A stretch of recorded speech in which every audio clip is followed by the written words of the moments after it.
Hey friends, you've probably heard the sentence, garlic is toxic to dogs. And it gets treated like a rule carved in stone. Like if a dog has any garlic, it's automatically poison.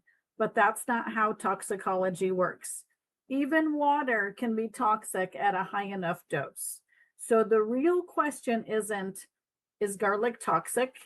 The real question is, how much, what form, how often, what kind of animal?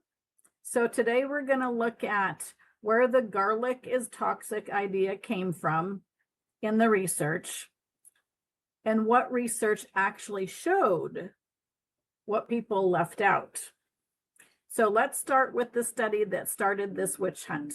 It's a famous study on dogs in the year 2000. Let me show you this. Let me see if I can share my screen. This is a new one for me.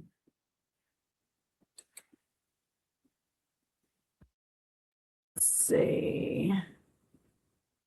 Is it this one? Yes, it's this one. So this is from the American Journal of Vet Research. Hematologic changes associated with the appearance of eccentrocytes after intragastric administration of garlic extract to dogs. All right, let me pull this down and we'll talk. We're going to talk about it. Stop sharing.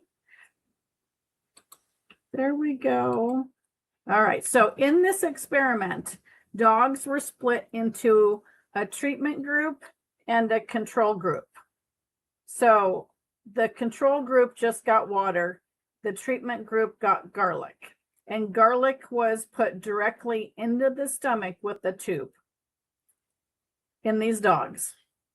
And the dose of the garlic, they used whole garlic at 5 grams per kilogram body weight. So for a 50-pound dog, that's about 30 garlic cloves. And they gave this every day for 7 days. So 30 garlic cloves. So that what they gave was equivalent to 30 garlic cloves every day for 7 days. So this study wasn't testing tiny amounts. It was testing a large repeated exposure of garlic to these dogs. And this kind of thing would likely never happen in reality. But here's where people leave things out. So the part that people leave out is in that study, none of the dogs died. None of the dogs developed hemolytic anemia, which is what they were looking for. So whatever you've heard online, this study does not support the claim that garlic automatically causes fatal anemia in dogs. At that high repeated dose, the researchers found signs of oxidative stress affecting the red blood cells. So changes you can detect on lab work and under a microscope. And you'll hear specific terms like Heinz bodies and eccentrocytes. But the key takeaway is large repeated amounts of garlic can measurably stress a dog's red blood cells.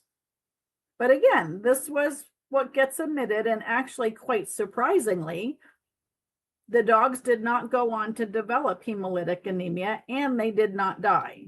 So the honest conclusion from the study is not garlic is poison. It's if you push the garlic dose high enough and repeat it, garlic can create oxidative red blood cell changes in dogs without necessarily producing hemolytic anemia under that study's condition. That one sentence is the difference between science and a scary headline. So let's zoom out a little bit. So a lot of the internet wants one sentence. Is garlic safe or is it toxic? But nature doesn't work like that. And here's the simplest way to understand it. So something can be harmless in one amount, helpful in another, and harmful at a higher amount. That's not a garlic thing, that's a biology thing. So this is why you can't take a headline like garlic is toxic to dogs and treat it as if it means a molecule of garlic is dangerous. That leap is the myth. So the more accurate message is large amounts can be a problem and individual animals can respond differently. All right, so that's the ugly side of the war on garlic. Now let's look at garlic in a good light. So why people love garlic? So now, garlic has a powerful reputation across many medical traditions. So in traditional herbal frameworks, garlic is associated with body systems like the lungs, digestion, circulation, immune function. Garlic contains active compounds or chemical constituents that work synergistically within that garlic clove. Some constituents work together to improve the medicinal qualities, which is called synergy, while other constituents tone down toxicity of other chemical constituents within that garlic bulb. All herbs do this, and that's why the whole herb is more effective and safer than an extracted chemical, which is what pharma does to develop drugs from plants. They just pull out one chemical and try to patent it, but you can't patent a garlic clove, and it's got all those chemicals in there working together. Garlic is famous for the organosulfur compounds, and these are some of the big ones. So Allison's superpower is antibacterial activity. The agiones or agiones are associated with blood thinning.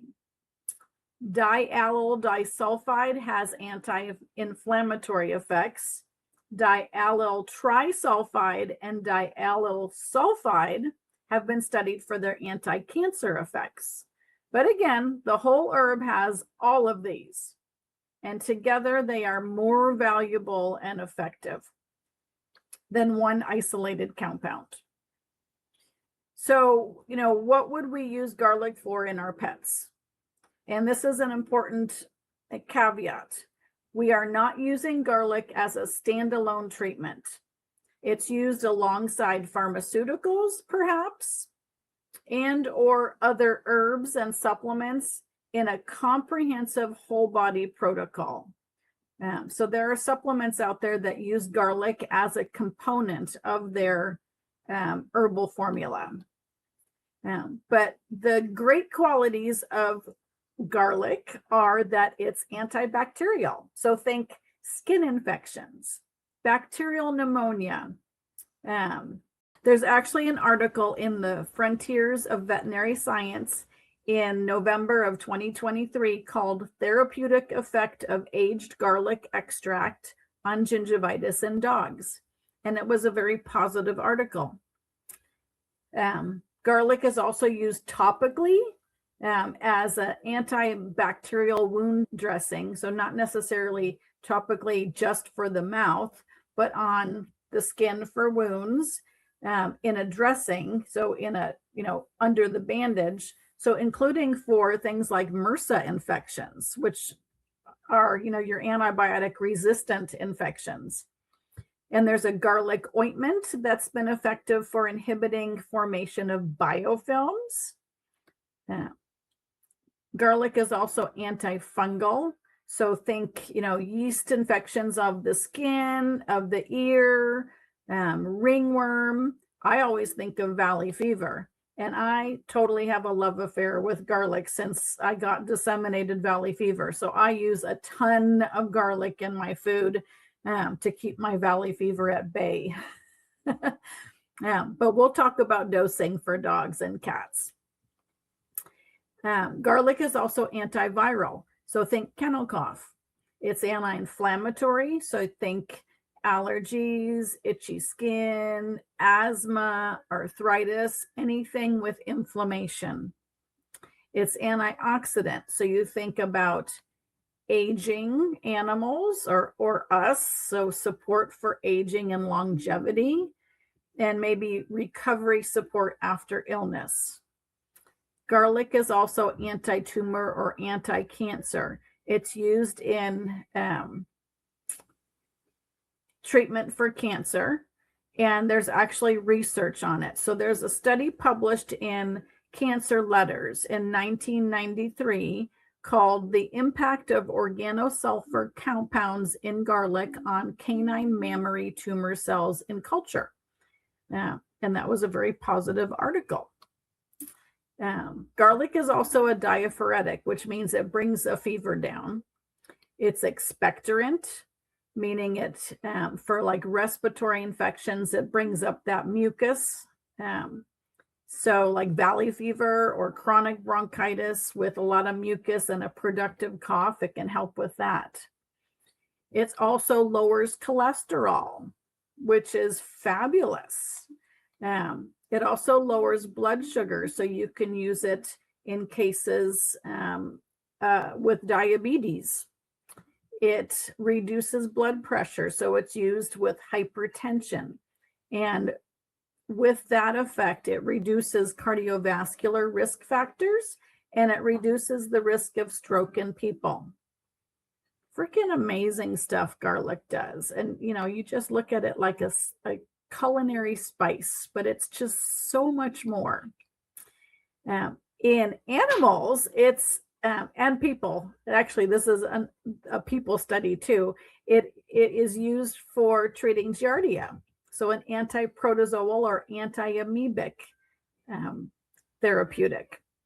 And it's also an ingredient in formulas that you'll see out there that treat intestinal parasites and even heartworm disease.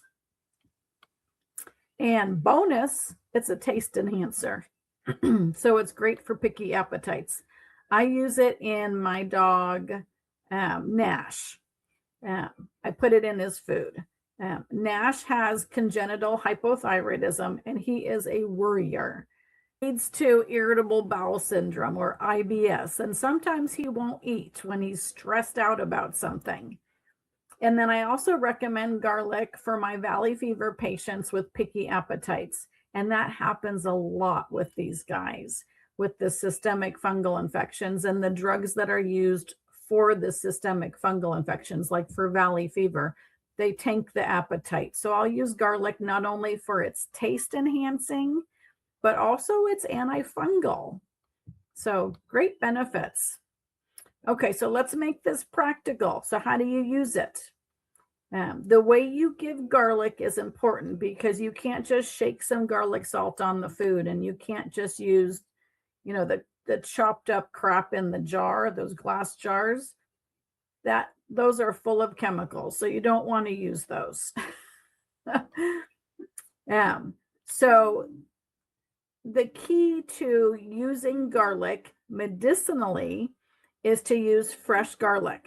So you get a bulb of garlic from the store, or maybe preferably a farmer's market. You want to have it organic if possible, and unbleached if possible, because they bleach the garlic cloves, you know, in the regular grocery store.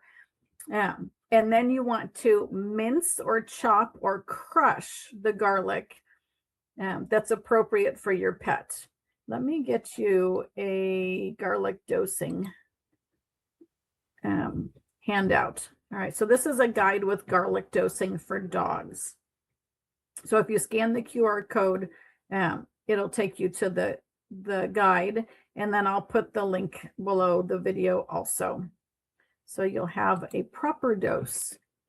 Okay, so after you crush or mince the fresh garlic, you let it sit for 15 minutes.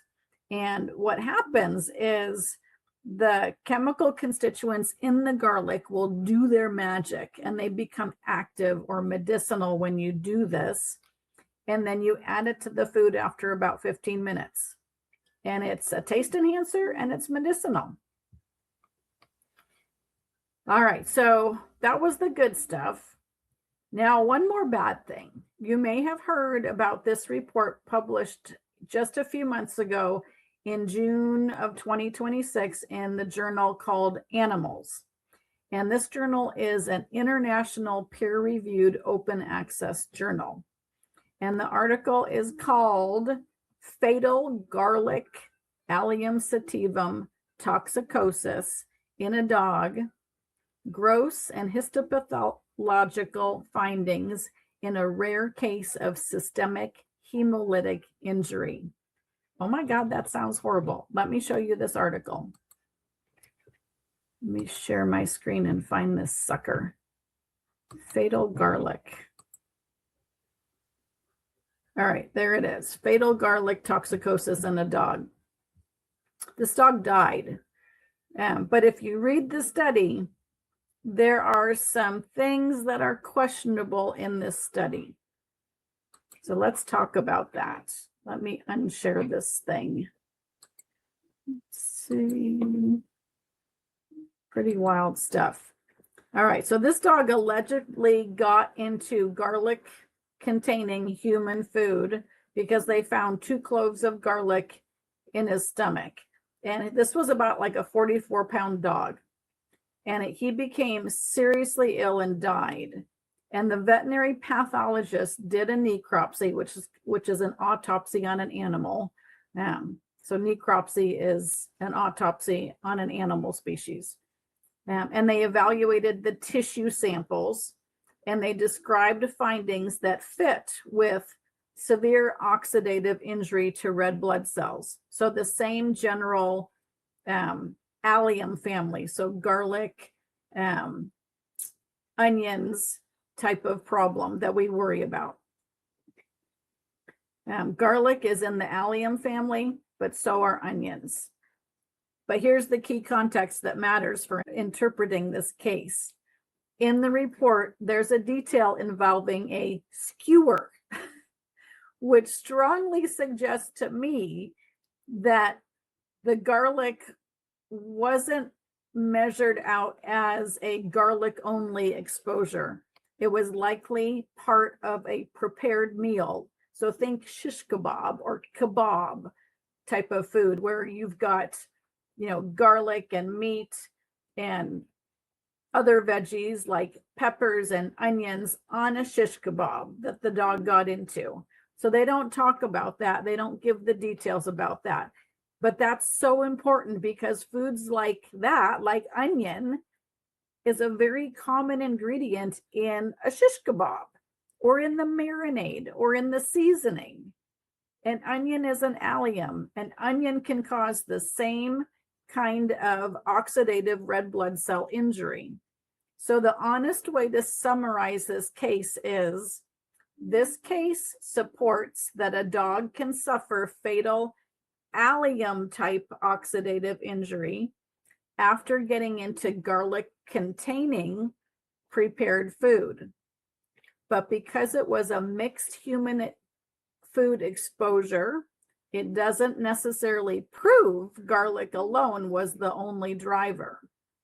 So in real life, food theft, stealing food off the barbecue grill cases are messy. And when a dog gets into seasoned human food, it's often not one ingredient. It can be multiple allium exposures together. And allium is the family for onions and garlic and leeks and chives and all those kind of plants. So the plant family matters, not just the word garlic in the headline. So I think that's really misleading that they focused on the garlic. So why the war on garlic? Because people like absolutes. Saying garlic is poison is overly simplistic. So what the research and tradition actually support is a middle view.